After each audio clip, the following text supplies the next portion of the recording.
Live from PAX West in Seattle, Washington, we are here for day number 2 of the Heroes of the Storm North American Fall Regional, as of course it is time for our second series of the day here. We just saw a clean sweep by Gale Force Esports, able to defeat Mr. Imported Support 2-0, and now we move on further down the tournament. To my left, we have Mr. Dunk Train, of course, Mrs. Gillyweed. Yeah, actually that works. Of course, how are you feeling for the tournament so far? I'm feeling great. I'm really excited to see Gale Force having fan integrated with them.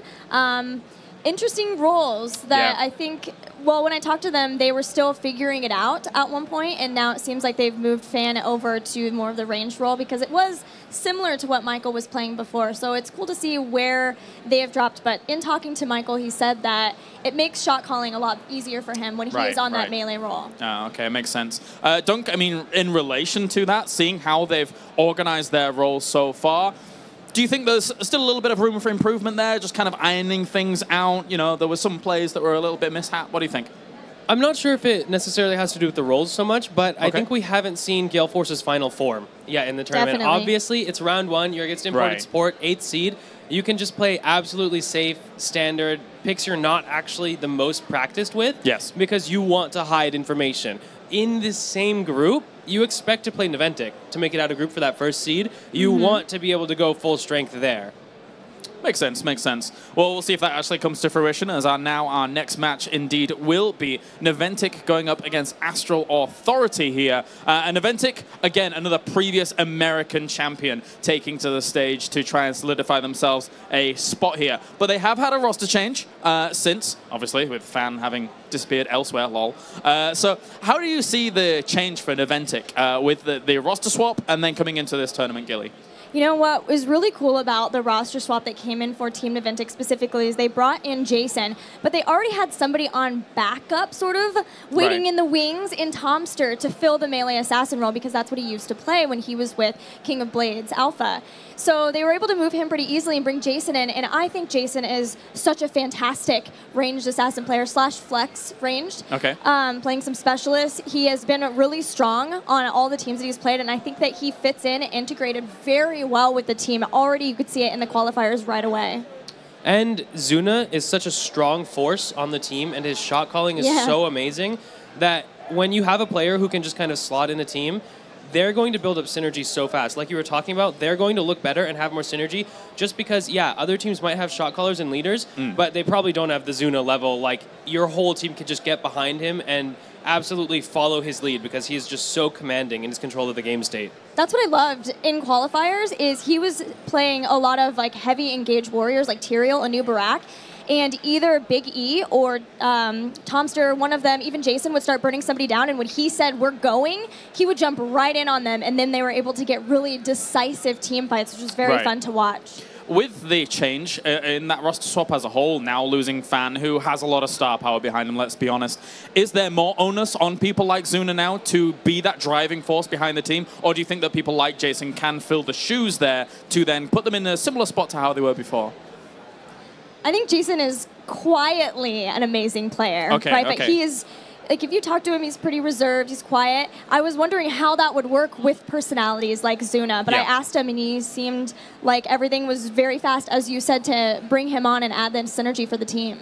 It's actually easier, I think, to get a team coordinated behind a single individual when they aren't as well known. All right, well, let's take a look first at their opponents. It will be Astral Authority. And, of course, they've had a roster swap themselves, but it's basically a throwback to a previous form of Astral Authority with Equinox now back in action here, along with Dark Chimera, Frozen X, Talking Trees, and Battery. So, got to ask you guys, in a similar vein to the same questions I asked you about Naventic, how does Astral Authority now look with Equinox back on the Astral Authority train? I think they look better than they did at the last regional for sure. Bringing in Equinox, first losing him was very difficult for them because he was the shot caller. He was also kind of the soul of the team. A lot revolved around his aggression and the heroes that he played.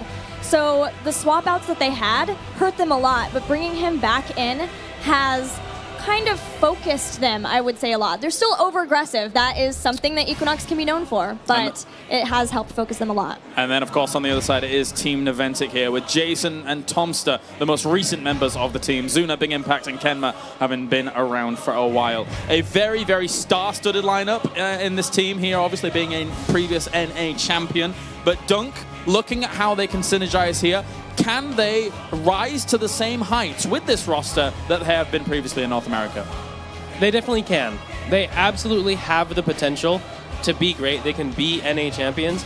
I think it's going to all come down to how well Zuna plays and how well he commands his team. Right. Because he's one of those shot callers who will decide the game. You know, he's been known for being sometimes the best player, maybe in the world, but definitely in NA at his peak, and sometimes very poor performances. So if he's on point and if he guides his team to victory, they have all of the tools in their arsenal that they need. Right. Sometimes hit and miss is what you're trying to say. I mean, of course, at the same time, it's no secret to anybody. Naventic is one of those teams that's a polarizing figure in the scene as a whole. You know, we all know how fiery they can get as a whole.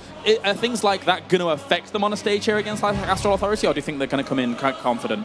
We have seen their emotions affect them many times, even as close as last regional, right, when they played versus Gale Force Esports, and Kenma was a target for Gale Force. True. They recognized that. They purposefully picked on Kenma because they know that he can be tilted, as can other people on the team. Yeah. So they know that, though. They know that that's been an issue for them. As long as they don't let it happen, and a lot of that does fall to Zuna to make sure that he is not only making them more hyped and ready to go when they're doing well, but keeping them from getting that way when they're not doing so well in a game. Do you think that sort of emotion from a team not only sometimes has its negatives, but also has its positives when they are that passionate about the game and about winning? Do you think that sometimes fuels them and pushes them further? No question.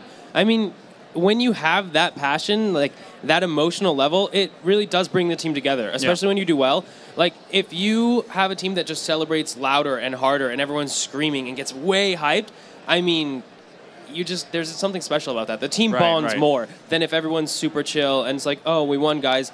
Like, you're going to be like, okay, cool. But when you have Zuna on your team and he's screaming his heart out because you guys just won the game, like, then all of a sudden that victory means so much more to you. And I think it actually can help you become a better team over time. It's so funny to see that as in comparison to Gale Force, who is known for Michael Udall saying, don't get too hyped. We want to stay even keeled the whole way. But Zuna is known for doing just that, right? When they start to get kills, he gets hyper. He is ready to go.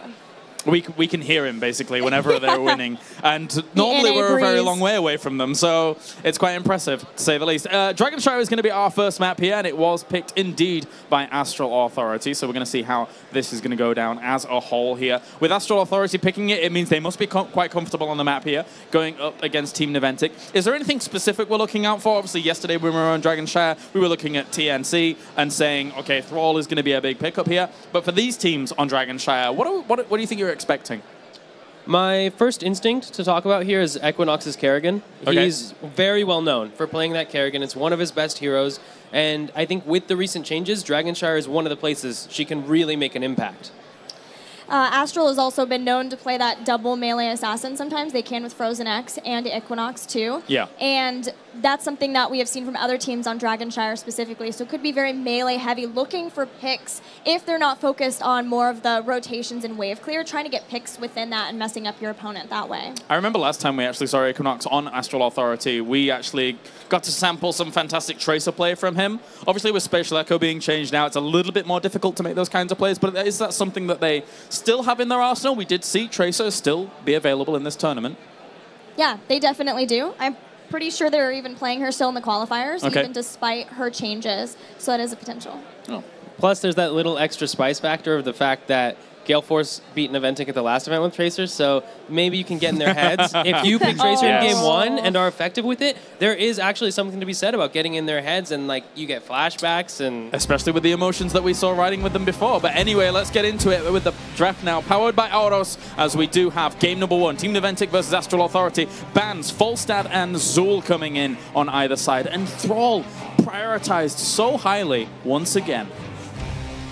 Very interesting, actually, that last match, we saw pretty much the exact same bans both games. We saw the Ariel Li Ming, and so far neither of those have been valued. Now, Naventic will pick up Li Ming in their 2-3 slot, but Astral Authority, I really like their draft. I mean, the Lunara is excellent on this map, in my opinion. So good. And the Thrall is pretty much the de facto response to the Zagara top lane. Right.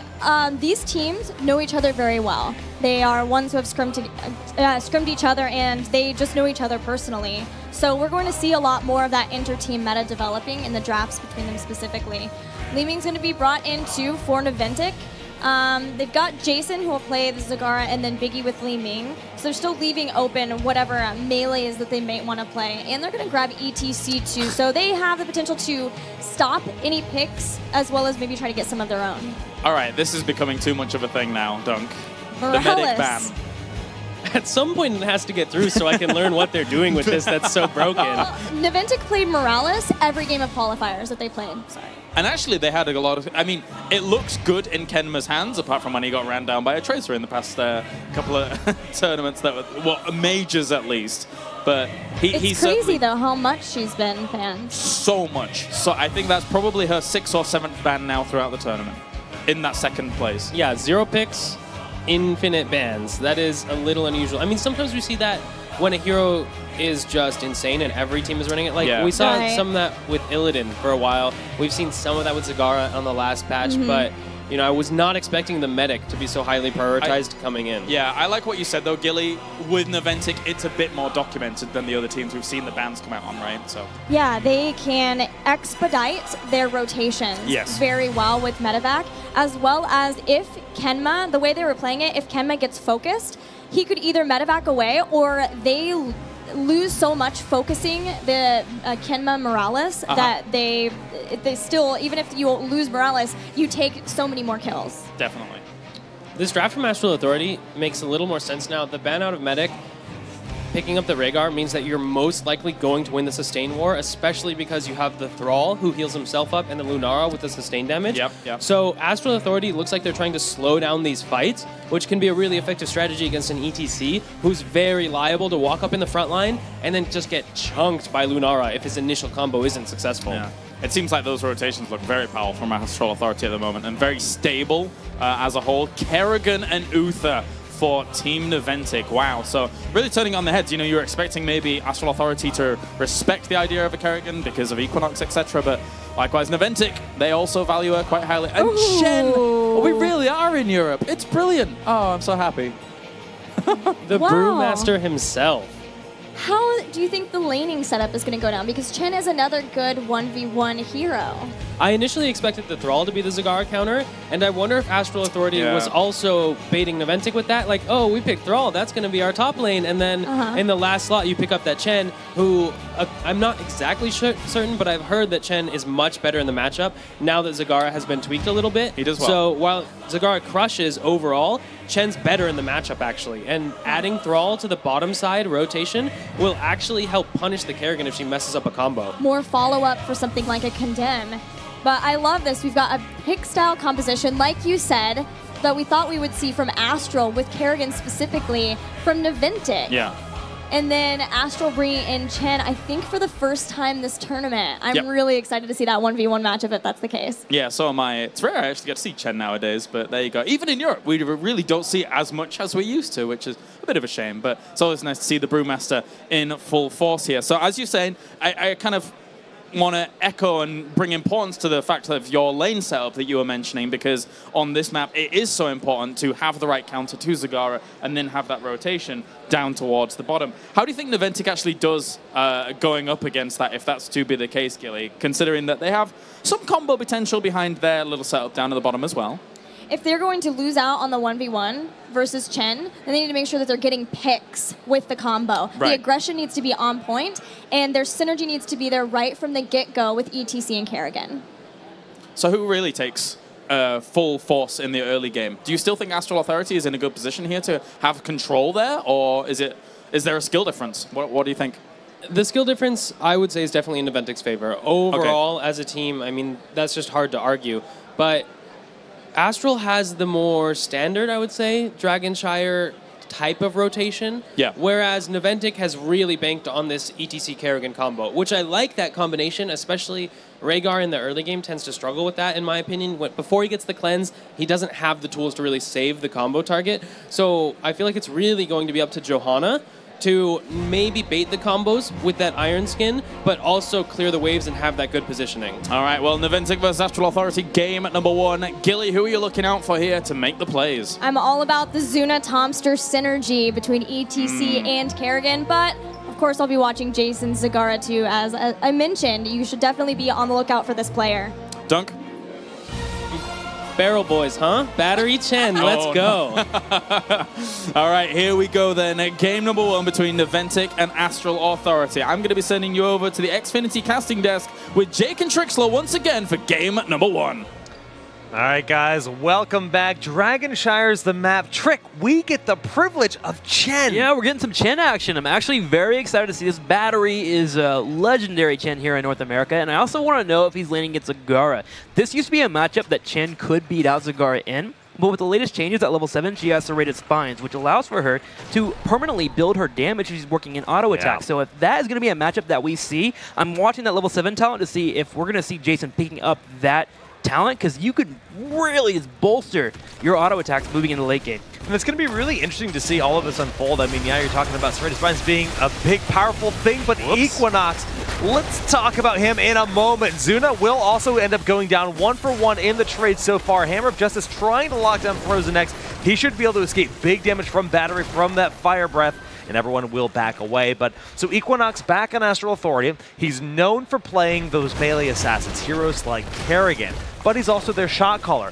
And we're seeing him here on Johanna. Do you think this is maybe like a new style for him? They're mixing things up, or this is just strictly double warrior coming out? I think it just kind of lends to his playstyle where he's able to get in the front line. He likes being the front liner, and I feel like Astral Authority, when they have Equinox and they have him getting the engagements that they want, they play so much better than we've seen in their rosters in the past. So putting Johanna there makes sense. We're going to probably see Equinox doing more flanking than actual playing warrior here, and I wouldn't be surprised to see a falling sword from him. Oh, juicy. Juicy falling sword. Panda Pals or Keg? Nah, it's Keg all the way. All Keg right. is so good against Kerrigan whenever she goes in for the engage and you're able to jump in, pop Keg, separate the teammates. The Divine Shield doesn't come out immediately there. Kerrigan can get isolated away from her opponents or from her teammates, and then they can be burned down. Chimera, though, in trouble, though, as the Kerrigan combo continues to come in. However, Kinma gets picked on the rotation, and Chimera will be able to live here. Nice play. That's a big deal. You know, getting that favorable trade when you think that you're actually going to be the one on the negative side of things. Does pan out nicely. Now we have both shrines under control. Zagara should be able to reclaim that top lane. No, it's too late. Wow. Immediately, 1 minute and 48 seconds into the game, the first dragon. Now, this dragon isn't as robust as you would normally see, but he can definitely start going for those towers, and that opens up the teammates of Astral Authority here to go to the bottom lane. They're putting a 3-man rotation down here, and they're going to start applying damage on this fort here and just grab the experience lead. Quick call there, really working out for Astral Authority. Yeah, dragon will expire after just getting the single tower, but you know, a 2-minute tower in the mid lane starting to open things up while you have all that pressure in the bottom. This is a fantastic start, and we talk about like heroes like Thrall that lane against Zagara. Look at the top lane. Chen is holding his own handily. Yeah. He doesn't have to spend mana. He can just regen that brute, deal with the creep. Such a cool counter to that hero. Amplified healing helping out so much. Kenmo, though, seems to be a little bit off base today. Going to be dying off 2 times down here already in the game. Aggression here in the middle as Equinox is starting the fight here. Tomster and crew will be pulled into the condemned. Zuna being poked out as well. Can they get the kill? Trees going in for the attack, and there it is. Kills are just coming in here left and right for Astral Authority. This is a fantastic start. They're up about a level. Tower did just go down in favor of Jason, so that helps him out a bit. The rotation is now on the way. Jason seems to realize this. The flying kick comes in. The wolf will go out. Gonna whiff. Nice juke there from Jason. Oh, no. And Battery, a little bit too aggressive, does end up losing his life. Yeah, it's one of the problems with Chen. When you go for the engage, you got to watch out for that tower range because you can't actually shield through the tower range and a Hydra at the same time, and he will be picked off. Also, the wolf missing there from Thrall was a little bit on the painful side, and Zagara is able to pick up a kill. Nice call by them. Team Naventic and Astral Authority are currently on the way to level 7. Now, I do want to mention, Dunk did state that this composition is a little bit more sustained-based. You're going to be trying to slow down team fights, but Astral Authority is putting their own spin of burst on it. We continually see them rotating very often, getting number advantages, and targeting that Uther, because Uther cannot heal out of Lunara's damage, especially if you get that crippling spores on him. I love these talent choices too. Like, you're talking about like the burst that's going to be needed and double amplified healing with chain heal coming through. Like, those tanks are going to be, it's such a beefy front line. They're trying to really hold it down. Now, can we check the Zagara talent at level 7? Not getting Serrated Spine. Yeah. So that means Chen can still contest in this lane. If you got to pay attention to level 7 if you're Chen. If you see that talent, something you got to play a little bit more passively. But now Battery can keep up their aggression. The main thing he's doing here is trying to harass the minion wave, trying to hold it down, trying to prevent any auto attack damage that comes his way, and he wants to kill creep tumors as much as possible. But Bile Drop will give them a bit more burst. They do need that in the long run. And we'll see if it pans off. They're going to be the double combo. The body block's in place. Jason will be picked off just as the shrines spawn, forcing Naventic to rotate up to the top half of the map. Oh, Wisp there will actually prevent Kinma and them from rotating in and trying to get a kill. Also, now all they have to do is kind of float around the middle lane here and try and just make sure no one grabs the Dragon. They're going to go for Equinox here, applying some damage. All the burst from Biggie is going to go straight into Johanna, and she will fall victim to the combination. All right, a nice pick off there. Getting the kill will buy the space they need to deny the Dragon, but they do need to get someone into lane. So Zagara has respawned. Jason will make his way up to the top to try to force Chen away and grab that. ETC could actually easily walk onto the bottom shrine as there is no one for Astral down there. But again, just kind of making sure that there's no pressure in the mid lane, being ready for the fight. Yeah, I like the move from Astral Authority. They don't really care too much about the Dragon here. They just grouped up in the top right corner to try and get a catch on Jason, and Jason didn't catch the bait here and run to the left. If he had, Frozen would have been able to land the wolf, they get the kill, and they're in a great position. Jason playing a little bit aggressive, does get away. Trezo low on HP, Tomps are going in for the kill. Frozen X will be hit with a combo, and there's a follow-up, and now Naventic is starting to turn the tides. And that's the power of just having that reset with Ravage. You saw the kill on Lunara, then he can immediately jump over to Thrall, land the combo, and just pick up the double. That double will turn the tide so quickly here. The experience now in the lead of Naventic. I mean, this game has been pretty back and forth, 5-5 in terms of the kills. Yeah, it's pretty important, too, that Naventic tied up the experience lead. Chen, when he gets ahead, is a real terror to deal with. If he gets a 16 before you do and he gets that pressure point ability, it's very hard to win team fights. So this is a good call by Naventic. I like their counter rotations, and they're starting to get their heads on their shoulders here as they're starting to really take control of this battleground. They're going for their first Dragon Knight of the game, and they will achieve it. Okay, so we saw that like 2-minute Dragon, sub-2-minute Dragon on the side of Astral Authority. They did pretty well, set themselves up nicely in the XP. Level 10 has been locked in, but now Naventic have caught up. They have level 10, and they have a Dragon for another 45 seconds. You'll notice they're playing very passively with it, just trying to get the Dragon Breath out, burn down those towers, burn down these minion waves, and trying to force their opponents into like basically a bad rotation. Well, Chen's moving down and he'll leave Zagara in the lane there. Zagara needs to decide if she wants to continue pushing here. She has moved into Maul herself there, so that means that she can't nice on her way on down. So Chen wants to get jumped down here, get into an engagement, and immediately keg if he wants to get into a fight. With the Dragon pulling away, that indicates that Chen has to pull away from the entire fight and go back to Zagara, because Zagara's pressure is just too much. It needed to be immediate that we saw a Battery move in, or he has to pull back right away. And I like the calls from them. They're doing this correctly. Yeah. It was well done, but Zagara got the value she wants. The towers are down, and the creep spread in that top lane, as we saw moments ago, is monstrous. Johanna will get picked off here in the mid lane, giving some resets to Li Ming, but no one else in the situation to follow up on. Yeah, he was trying to hold that bush there, but unfortunately no escapes available to him, and he didn't even have to use Blessed Shield there, which is pretty good. That means when he comes back, they can get into a deep fight if it is needed. And Naventic decides to pull back, grab mercenary camps, get pressure on that bottom lane, starting to be threatening in all their lanes here, because they would love to start putting pressure on those forts, as when the shrines spawn in the next minute or so, they'll be able to start moving their way into grabbing those and keep up the pressure they've been having now since level 7. All right, well, Naventic just kind of falling back, grabbing some merc camps. Equal timing there, actually. Bruiser on either side, just about the same. Slight experience lead for Naventic due to that one kill advantage, and you see Thompson is hungry. He's looking for a right morsel. Looks like they might be invading here at the giant camp, but I don't think Astral's just going to raw give this up. Everyone just wants to posture. Chen's on his way down. The barrel could be a big powerhouse, and he will be diving in with that barrel, locking Zuna into place. The carrying going forward, the Maw on 1 that secures the Giants for Naventic. Can they get much more out of this? The Sundering on 3 here for Astral Authority. The power slide forward in a 3-man mosh pit as the return. This is going so far in favor of Naventic, getting reset after reset. Oh my gosh, that team fight was beautiful from Naventic. Johanna was playing very passive. Ashley shoot against ETC. You want to be able to condemn, get the Blessed Shield, interrupt that mosh, and the keg coming in and then suddenly devouring Maul, going on top of Keg, even though it was unstoppable because it will break through that interaction, allowed for Naventic to completely control that fight. The Sundering was relatively solid, but a wonderful cleanse coming out from Uther saved the day, and ETC was able to get that huge mosh pit, and you just saw Li Ming clean up. Yeah, that's what Li Ming does, man. I mean, and I like that small little play at the end where Trees threw out his Wisp to absorb the orb coming out from Li Ming, but unfortunately only the Lunara would be living in that day, and now we have a sizable experience lead for Naventic. Yeah, and I think they were in a scenario where they could have handled that entire situation. I think the Mercenary camp was a little bit too wanted by the team. I feel like you dive into the backline with Chen there and try to get Kerrigan pushed up, but Tomster is already here fighting with the team. Kenma comes in, the Wave of Light as well as the Hydra damage will finish off the kill. Frozen in trouble as well, and now the coordination that we witnessed earlier here from Astral Authority is starting to fall victim to this team as Naventic is really starting to heat up. 3 members taken down, orbs connecting left and right. Kimba bringing in the CC, and with some auto attacks from Jason, you're going to see 3 members taken out for Astral Authority. Really good restraint there from Tomster, though. He saw the cleanse go off, he held his next ability, and was able to throw that the grab back out. And then when the Ancestral was finally cast, it was a little bit too late, so picked up the double kill in the end there for Naventic at the top lane. Lunara Thrall will be responding shortly, but not before 2 to 3 forts go down, honestly. And Jake, we're starting to see experience and composure come into full effect here for Naventic. They are now 3 levels ahead, now just 2 levels, about to be 3 once again as they get 16, as they've taken this early game from level 7 and dominated since then. I mean, they had a few like hiccups in the early game where you know, Astral Authority was finding people out of position. I believe Zuna died twice, and then Kenma got caught off, and Jason got caught off.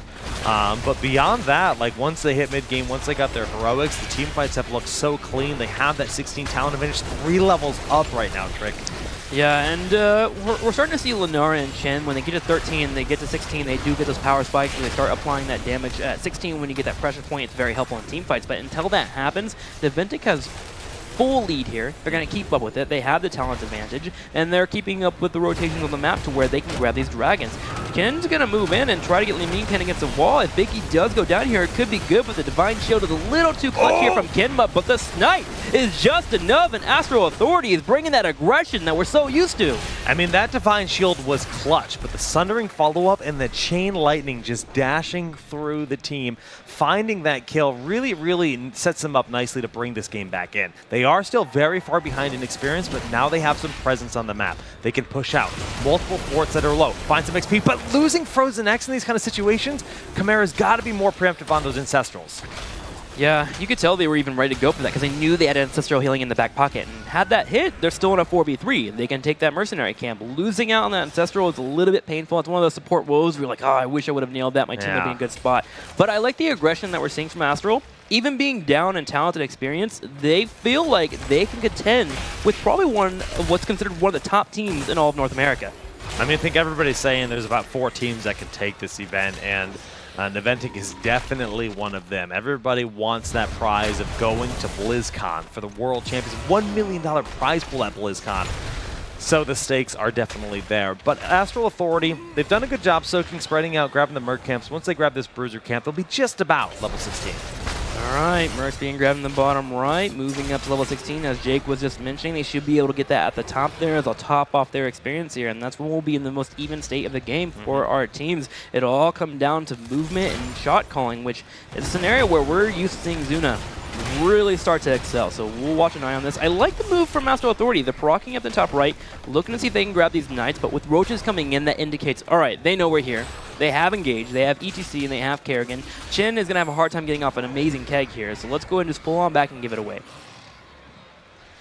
And Thrall is going to have to clean up the bottom. That's the mid-Bruiser camp that was picked up not too long ago, which is forcing them into this kind of like, 5v4 situation if they were to stay in the top. So Batteries, he knows this is not a safe option. He's rotating down. He's actually going to end up finding 4 members here. Has to pop that barrel. Goes through the Hammer of Justice, knocks Zuna away, but that is a long cooldown. 70-second cooldown spent, and looks like Mosh was cast and interrupted? Yeah, Mosh was casted and it was interrupted, but it was interrupted immediately, so ETC still has that huge heroic ability available to the team. If they hit a Devouring Maw that hits 2 or 3 people, you better bet that Zuna's moving in and using that mosh pit. This is a big thing for them with Chin not having that Wandering Keg available. One, you can't disengage Kerrigan, and two, you can't interrupt the ETC mosh pit without Johanna being in the mix. Okay, Equinox wants to deny them having control of both shrines. Top 4 just did go down to the Bruiser camp. That was left alone. I mean, we're talking about those rotations of Naventic, having that top lane pressure of the Mercenary camp, forcing that down. It's huge. They're almost level 20 now. Well, Equinox is wanting to start a fight here. Tomzer goes for the combo. It will miss. There goes the Iron Skin as well. Was Clinton actually burned there? Biggie takes the damage as well. There's a Blessed Shield. The Devouring Maw does come out. Watch Zuna here. He does have the Mosh Pit. Will he connect with it? He hits 3 members here. There is actually no way for them to interrupt this here, especially with the Divine Shield coming in, and Naventic will turn this fight. The aggression from Equinox and crew was a little bit more than they could chew. Yeah, Cleanse never even got used in that fight from Rhaegar. I mean, just so much pressure coming in. Not having that barrel, the keg, to disengage that fight was very costly. Considering they already had full control of the top lane, this Dragon Knight was easy to just scoop up, and now they're going to be pushing in. 20 will be grabbed in an instant, basically, as these towers fall, and they can look to end. Yeah, they can. If Li Ming gets any wave of force pulling on anyone important, especially Lunara, that could be game for this team. As Thrall will have a hard time defending against all these ranged auto attackers. Zagara, Li Ming bringing in the spell damage as well, and then carrying with a combo, it could definitely be game. And in fact, Zuna and crew are going for it. They're attacking the core. Here comes the keg, gonna knock back the dragon. It's the majority of the damage here for the team. Jason sitting in the background, floating around, waiting for that wave of force for anyone to engage. And Astral Authority's trying to hold here. Frozen X doesn't have a Sundering, by the way, and the core still being melted down. This looks like it might be game 1-0 going to Naventic. Really well played by Naventic. I mean, you got to give it to them. Everything about their play. They had a bit of a shaky start. They just played super clean, rotating around, abusing their opponents, finding them out of position, getting those kills that were crucial, especially at that one Mercenary camp where the tide really turned in their favor. And they took a 3-level lead win in the first game. Yeah, I feel like from level 7 on, it just seemed it was a little bit too strong. Let's find out what the panel thinks of that game. All right, thanks very much, Trick. As, of course, Naventic able to take the 1-0 lead here. Pretty handedly, to be honest, as well there in that game. Although the start of the game wasn't as handed at all. They are able to actually, you know, be quite close with one another. The early game was very surprising to me. I expected Naventic to come out to a strong lead because of the Kerrigan ETC combo, just absolutely devastating on those rotations. But Astral actually used their wave clear and took command and control of the map in the early game. Yeah. Yeah, they had some good counter picks too, like the time in the bottom shrine when Dark Chimera was able to get out, the combo not quite pulling him into the blades, running out using his Ghost Wolf form, and then being able to rotate in on them and get kills themselves. Even focusing Kenma a little bit early on, but it seemed like right around, like Trick said, the level 7, level 10 point, Naventic just got mad. Yeah, and this is actually the point where they did get mad. They got that Lunara at the very end, and then Frozen X unfortunately walks into a lovely combo by Kerrigan as well, and this was a very important fight as well. This is the team fight that I think really swung the momentum of the game dramatically in Naventic's favor. I just can't really support the idea of taking this team fight after the barrel kind of gets wasted, and that mosh was just so well done by Zuna, but also props to Jason and Biggie for immediately realizing they needed to focus fire Johanna outside the mosh in order to prevent it from being interrupted, rather than trying to aim at the mosh targets, which wouldn't have done as much damage. Yeah, I think for Astral there, they saw such a juicy Sundering and thought that they could go for it, but they grouped into a terrible choke for Zuna to come in, and this was an amazing mosh pit too. With a great follow-up from Kenma with the Divine Shield right away. The synergy from the team, once they came on, once they turned on, was impressive. And obviously Naventic, you know, there's a lot of star-studded players on their roster with people like Zuna and Kenma actually laying around there. But looking at plays like this and looking from tournament to tournament, is Big E quietly like the best player on the team? He seems to have really extremely strong mechanics. He's just so solid. Right. You always see him perform well. On Li Ming, especially, on like every range hero, it seems like you just put Biggie on the range hero and like, oh, we have a really good Sylvanas player. We have a really good Li Ming player. And there was always so much hype around Fan, and there was hype around McIntyre when he was getting to play his heroes. Yeah. There's been hype around Zuna, and I think it's just a matter of when so many of the names on the team were so loud, there wasn't room to talk about Biggie. Yeah, his Sylvanas play is probably my favorite, although his Li Ming in this game was excellent. Yes. But I think being on this team, too, for as long as he has allowed him to foster those skills during that time, knowing that, again, because they have a great shot caller, it can allow him to start to become such a playmaker for the team. Yeah, it's actually a great point that you bring up. Kind of nurturing it, honing it over this period of time has certainly worked out well. Let's get into the draft for game number 2 here. The draft powered by HotS once again, as we have Zagara and Li Ming bend out here on either side. And as I say, it really is Tomb of the Spider Queen, so very important. Thrall being so highly prioritized once again on the other side, beyond the Zul. Zul is pretty much one of the kings of this map. I mean, you talk about Tomb of the Spider Queen, especially if you're talking even about Hero League, let alone competitive. Wave clear and map rotation control is so important, and the momentum that Zul provides is absolutely devastating to the early game. And since Astral Authority did so well in the early game last game, using the wave control strategy, I think this is a good pickup for them. They can go down the same route and hopefully snowball a little harder, because this map is better for snowballing than Dragonshire. Yeah, it is. And they're going to pick up Ariel. Finally, we're going to get to see her again. And Lunara, too. So along with Zul, showing that they have a lot of emphasis on Lunara, but she's going to add to that, too. Maybe even, we were talking about this, we haven't seen a lot of Splintered Spear, but maybe picking up Nature's Calling here because she can do more damage to structures, as well as Web Weavers of Naventic. I mean, this is something that we were speaking about as well yesterday, Dunk, is that Ariel pairs up with a lot of heroes very well, but Lunara is one that she pairs up with extremely well, right? The hope that you get from putting the Bestow Hope on Lunara. So Ariel is very unique for a healer in that instead of using mana, she has this resource called Hope that she generates based on the damage her ally deals. And the fact that you can just put that on Lunara and the poison ticks away, and the whole time you're basically ticking up this Hope meter to get those seriously nasty heals is just one of my favorite interactions on this hero. And you can later on give her attack speed. So if that's the route they want to go, you would have to give up Reservoir of Hope, which I know is a really great talent for her. But if they are feeling confident enough to give attack speed to Lunara, then she doesn't even have to pick up Invigorating Spores. She can still get increased range, have attack speed from that, and Lunara will be even more of a late game beast. I'm glad I already wrote down Medic before it even came up, because let's be honest, at this point it's a foregone conclusion, so never mind. And then now Team Naventic has 2 picks to go towards. Of course, you know, at the beginning of that first game, they didn't look as impactful as one would hope, but towards the later stages, they really took control. What now can they add to this composition to find themselves in a similar spot? I would like to see them pick up the Johanna here, honestly. I think it's really concerning to give up the Johanna and the Zul on this map, just because you'll be so far behind in map rotations.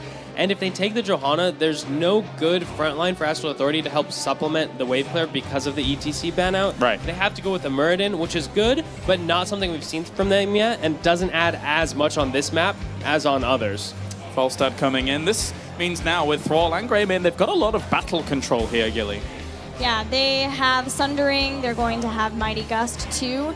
And then I'm wondering who will be playing which, because Tomster before has been a beast on Greymane, but they have Thrall. But there is Johanna that will be picked up, so we're waiting on what support Kemba will play. Meanwhile, Astral still needs a warrior. Potentially, we'll see them get another support too. It depends. Sometimes we see Ariel played in a solo support composition, and then sometimes even adding in another full support. I mean, having to pick up the Muradin here I think is okay for them. It helps their team fight, but it costs them a little bit of that dominance that they wanted for the rotations. And now I could see them going for either a solo laner, because they don't really have a great one yet. Like, you don't want to put your Lunara in the solo lane. So I think they need something to match up against the Thrall, unless they plan on doing like a weird cross rotation where you go to the opposite lane from the enemy's 4-0. That's the only way I can see their composition working out without a strong solo laner in this last slot. What are you thinking? Maybe Tassadar? I don't know. The second support that's a good solo laner, the Tass or the Brightwing, I think either of those is viable. Yeah. You can just kind of bank on Lunara doing enough damage to eventually win you the game. So I don't think that's bad. The alternatives are just, okay, I guess Chen. We're full Chen mode today. They're on the Panda hype train. All right, I guess it's going to be a staple. I guess it's here for Astral Authority. So Chen gets picked up to see. The Wandering Kegs in the previous game, sometimes, you know, there was the potential that people would get isolated, but for the most part, they were used to escape bad situations, which isn't exactly the position you want to be in as a Chen, right? Yeah, we were thinking that they were going to be using it whenever Kerrigan would jump in to be able to push her far back enough to the team that she couldn't combo and destroy, but Naventic were very good at focusing Chen early enough and making Battery scared enough that he had to use that. And the one time that he had it on the Giant's point, Zuna was pushed up in so that he couldn't get him off the point, so wasn't even able to use bring it away. And then Kenma too, if he's on point with his cleanses, it's going to be hard to be able to zone someone away with those. Yeah, it definitely feels that way. So overall, looking at these drafts, Dunk, what do you make of it? I mean, it feels once again like Naventic is just going down their usual path of safe, standard, and stable, and is probably going to be able to eke out the win again. Based on the last game's performance, if it goes like the early game did, the same way, then the Zool will take over the game, and I think Astral actually stands a chance. Especially because that Uther isn't there for Naventic, so they won't be able to enable their Grey main as much, and I think that's actually going to cost them if it comes to the teamfight phase and they're just even, but honestly, I don't think Naventic's going to slip up. They got so clean in the late game of that last one that I don't think they're going to give up the early game again. Gilly? Yeah, what I'm hoping is that in the 1v1 lane, Chen didn't seem to be as effective as we thought he was going to be, so I'm hoping that it will be better this game versus Thrall. All right, well, we'll see if that does come to fruition, of course. I'm trying to look down the list as a whole. Seeing Auriel come in for Astral Authority is something that's pretty hype, to say the least. Of course, we're always looking for her to pair up with Lunara. But is there room for her elsewhere here? Like, for example, we've seen that level 1 talent to do extra damage with your heal as well be very impactful, even in the previous games that have come along. Against such like a relatively heavy melee composition, is that definitely the go-to here against Naventic? What do you think? I know a lot of players have gone back and forth on this choice. I've seen a lot of the Q talents in scrims. I've seen a lot of Searing Light in scrims. Personally, I think that the damage on heal is just the best talent by a wide margin. It really feels like having Auriel provide that little bit of extra burst damage hits that breakpoint where suddenly you have so much more kill potential. Because a lot of the game is about breakpoints. Like, the difference between someone living at 80 health and dying is so impactful. All right, well, it will be game number 2 between Team Naventic and Astral Authority. Gilly, who are you looking out for to see who's going to make the plays? I would like to actually see Dark Chimera, what build he goes into for sure, because he can blind as well. And there are a lot of heroes who would be affected by the blind. So I'll be watching Dark Chimera this game, and then Frozen X with Lunara and Equinox with Zul, what kind of damage they can do to structurally. I really like that point, actually. That's a good thing to point out there with Auriel. And Dunk, likewise, short thoughts? I want to see how Biggie performs on that Grey main without the Uther to back him up. We've seen a lot of Grey mains go hard using that Divine Shield. He doesn't have one. Well, thank you very much, guys, as we now head over to the caster's desk, brought to you by Xfinity. Once again, it is Jake and Trixler. Hello, everyone, and welcome to Tomb of the Spider Queen Game 2 with Naventic up 1-0. Yeah, Astral Authority really going for this Chen gameplay, feeling like they got something there. They're a little bit on the confident side. Now, this time we have a second warrior, which does open up the option that the question that you asked in game number 1, Storm, Earth, and Fire, Panda Pals? Yeah. Could it become a thing? I feel like it may actually be something here. Greymane, Falstad become targets that you can just jump on, pounce on, bring that damage, and at level 20, if you can get there, especially with Astral Authority having Zool and setting themselves up for the early game, they can get a lot of damage in that late game and really help out. So we might be able to see this here from Battery if we get to level 10. Well, we'll have to wait and see. Kenma did scout out the 3-man in that top bush, drops the totem, but does slip away. But needs to be wary of the collapse that could happen. Zuna got caught by the Bone Prison, but not in any dire situation whatsoever. As that Johanna looking at level 1. Anything interesting? Oh, nothing too crazy jumping out at me. For the most part, it looks like pretty standard picks. Looks like Greymane is going to be going for that auto attack build instead of Gilnean cocktail build. I feel like Gilnean can work on here, but most teams are running it on Infernal Shrines. If you're able to get the turn in pretty often, you can get value out of it, but auto attack Greymane seems to be the go-to. Biggie jumping on in, moving for trees here, starting to move him down, but you can see the control here for Equinox. Clearing up the minions as well as bringing in damage with that huge scythe can be such a pain, and you saw just how quickly Naventic decided to pull away from that fight. Yeah, the only other talent that's like up discussion is Auriel, our newest hero in Heroes of the Storm. Dunk was talking about, you know, having the extra damage on on the heal. But going for Righteous Assault here for Chimera, he just wants to be able to throw out those whips as often as possible. Equinox will get whipped in the top lane and goes down. Yeah, to talk about that talent, Righteous Assault, you're able to move with your Zul here and continually get Qs on these minion waves, which gives you so much hope available, right? Because there's such small rotation, so it's actually very valuable on this battleground to pick up. You see him consistently using it on the minion wave, and it helps out with the clear. You can use it with Zul, and just being able to have full hope before every team fight allows you to front load your heal before you go into a battle. So pretty good pickup for him. I'm really excited to see what the synergy looks like between Ariel, Muradin, and Chen because, you know, in theory, you can get the nice body blocks. Ariel can land that stun, follow that up with a Stormbolt, and then, again, just like body block City. Yeah, it's going to be needing some coordination. Chen and Muradin are going to be on the same page. Paul's going to have to. Oh, hang on real quick, though. Kinma getting hit by Bone Prison will start to rush on out. Canning out all the poisons a little bit too much, man. Lunara always so deceptive with the final blows there. She continues to spread that poison. False in trouble on the bottom right, but Biggie seems to be the main target for Astral Authority. He will be able to walk away, but you can see that damage. If Frozen's able to sit there and just work in auto attacks, he's going to milk the opposing team. I mean, the Ariel healing is just so ridiculous right now. It also seems like they're taking monster amounts, but already 8.6, you know, 8,000 healing done on the side of Ariel, whereas Rhaegar's only healed about 2.5k. That's it's definitely one of the things that if you group up, Ariel can be the healer that you need. And this team can naturally group up. Lunara's the only one that has to be a little bit careful about that. The tanks can most of the time deal with a lot of damage that could come their way. So yeah, you're going to see those healing numbers be spiked up, especially in the early game. And the way Astral is playing aggressive here, it's really allowing them to empower what their heroes do here. The healing from the Righteous Assault, bringing in the hope left and right. You have your tanks constantly being in the front line. Equinox kind of tanking the early games. It was kind of hard to pull off with that bone armor being available. So yeah, you're going to see those numbers be inflated. And just thinking about early game of the last game, it was very similar. Astral was kind of the one in the driver's seat, and then Naventic turned it up, you know, around level 8, 9, going towards those heroics.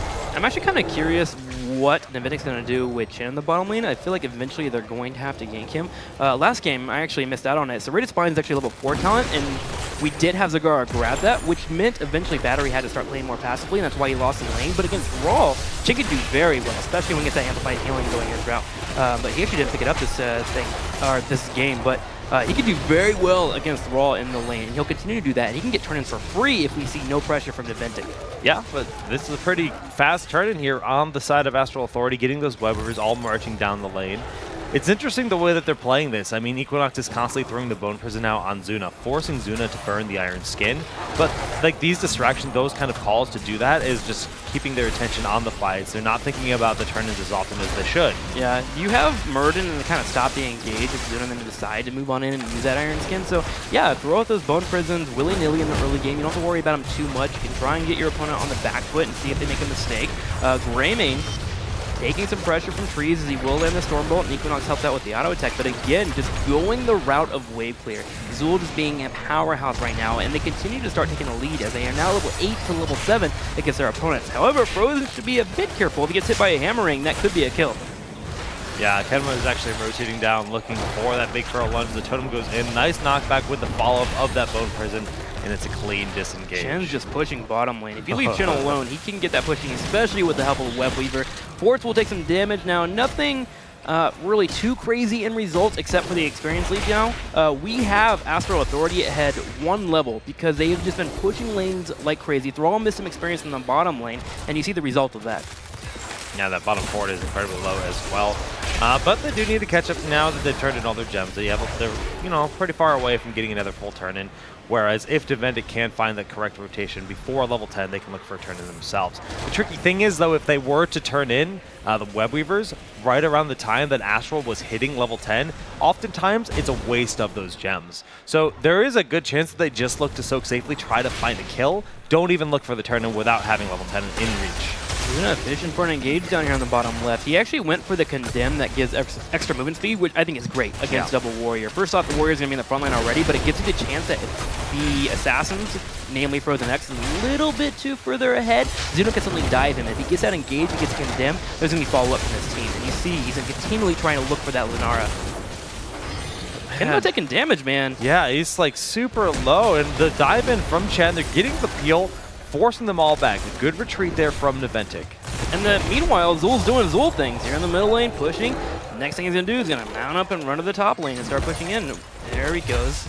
Moves up there, get the pressure. I was like, wait a minute, did he want to get into a fight or potentially the bottom? And I didn't see anything available for him. But yeah, he moves to the top lane. Kinma is going to be bone prison. Shouldn't be able to get the kill here. In fact, Zuna's coming in for the flank around, and suddenly Equinox gets caught out. Yeah, way out of position. The Poison Nova just used because reasons, and it's going to do a bit of damage, but not enough to take anyone out. Level 10 still not here for Naventic, and they can push on up. Zuna's going to get the full turn in for the Web Weavers. They're trying to rotate. Biggie is low. Battery finds Tomster, but rotating over to Zuna with that knockback. The stun actually connecting there from Chimera. Very nicely done, but the heals are sufficient. Still no Ancestral. Zuna will end up falling on that Johanna. Can they follow up to Biggie? It doesn't look like it. That Wandering Keg doing wonders. They were trying to bait out the Iron Skin and then push back the rest of the team and then finish off Johanna, and Zuna was holding it for as long as he could. But the knockback from Chimera into the wall for the stun threw all his plans out the window, and they were able to get Johanna there. And that was just them being in a 4v5 with level 10 advantage and running that team fight very patiently and waiting for Johanna to make a mistake. Well, Joe's back up right as they hit level 10. Standard heroic so far. It will be the Ancestral heal.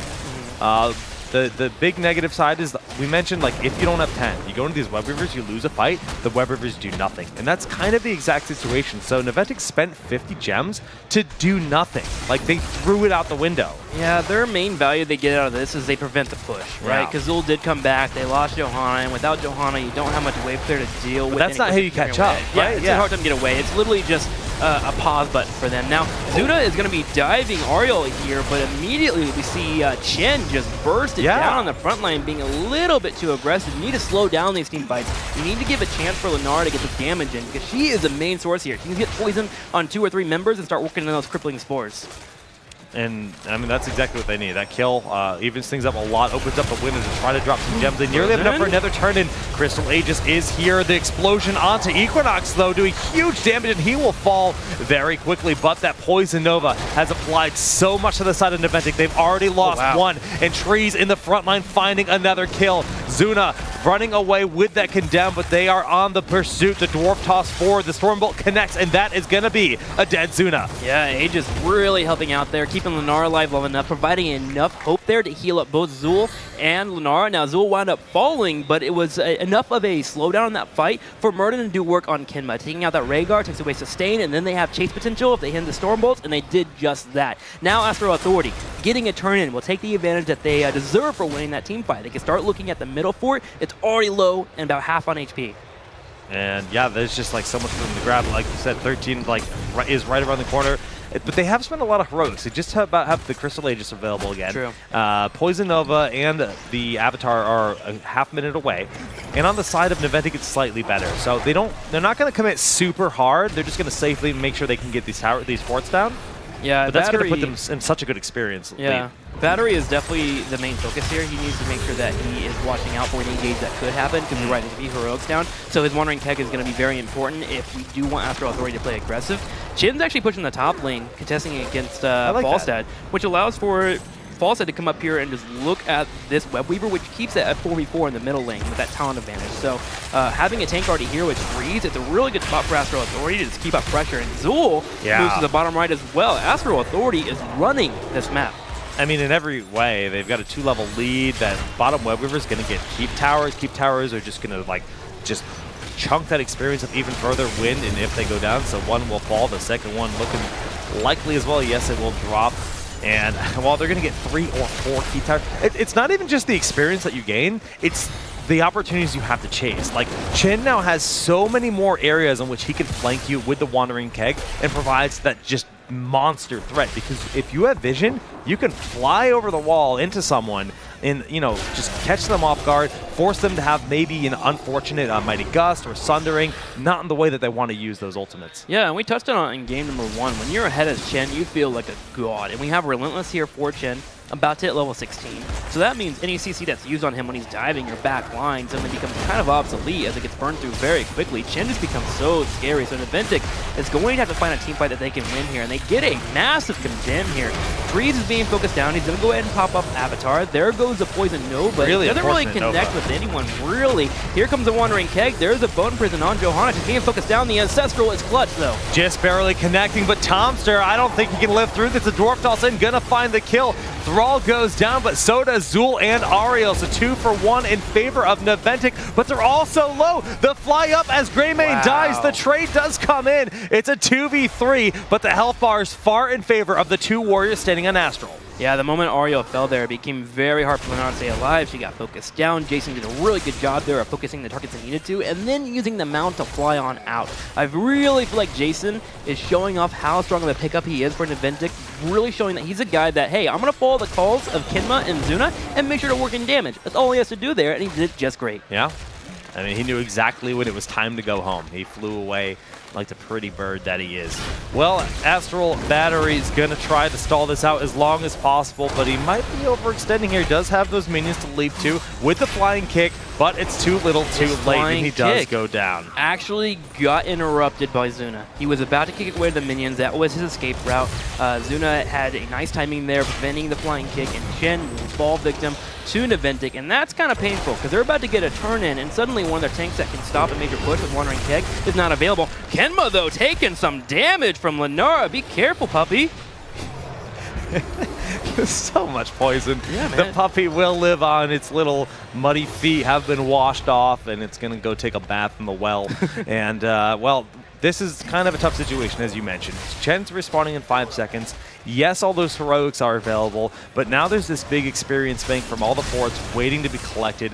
Even though 16 isn't here, it will be picked up so quickly as these towers fall, and Naventic is going to look to try to propel through 2 or maybe even 3 of these forts. Yeah, this is an easy level 16 for Naventic, and they get it now. Now they put pressure on the fort. Oh, Keg, though, no. does isolate Kimma, and Kimma's being picked apart in this series here as he's died, what, 6-7 times total between game 1 and game number 2. Zool is pushing in the bottom lane as well, so now all Astral Authority has to do is come defend the middle lane, and they only lose 1 fort because of that pickoff.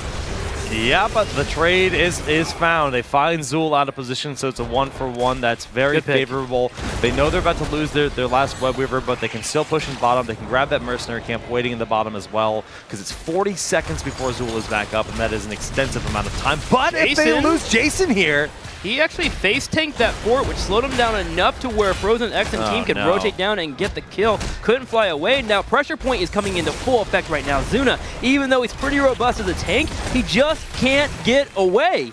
Sundering was spent in that too. That's an 80-second cooldown that was used to try to save Zuna, but just great coordination. 16 was hit, doesn't matter.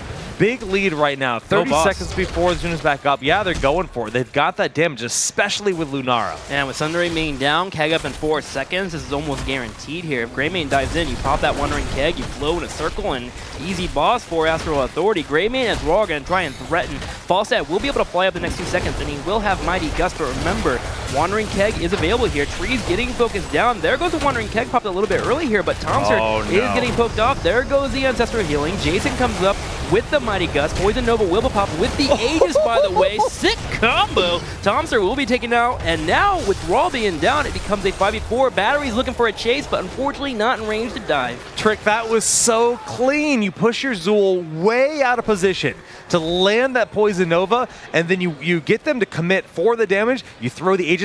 All they have to do is run away. That explosion with the poison on top of them, such a monster threat. I love the boss bait right there. Yeah, to stay committed, suddenly you have the damage for Ariel. Granted, it's kind of small, but it's still enough. It's an area effect ability. It hits 2 or 3 people, and you got value there, and you save your Zool. Wonderful play here by Astral Authority. They have another turn-in available. They don't get the boss, but they definitely walk away with more rewards than they would have if they had the boss. Yeah, they're in such a commanding position now with that level lead. The boss about to be turned in. Multiple keep towers down already, and 2 lanes very much exposed. So, although they're top, Web Weaver won't really do anything except push the wave out. They have the option to go between mid and bottom to really try to find a keep. Yeah, what I'm curious about is whether or not they're going to group up, or if they're going to spread out like I've been seeing earlier. It's getting to a point where Naventic is getting scary. If they get isolation, they have Sundering, they have Mighty Gust. So if they do see a 5v4, you could see Falstad Jason fly in immediately and go for the Mighty Gust behind.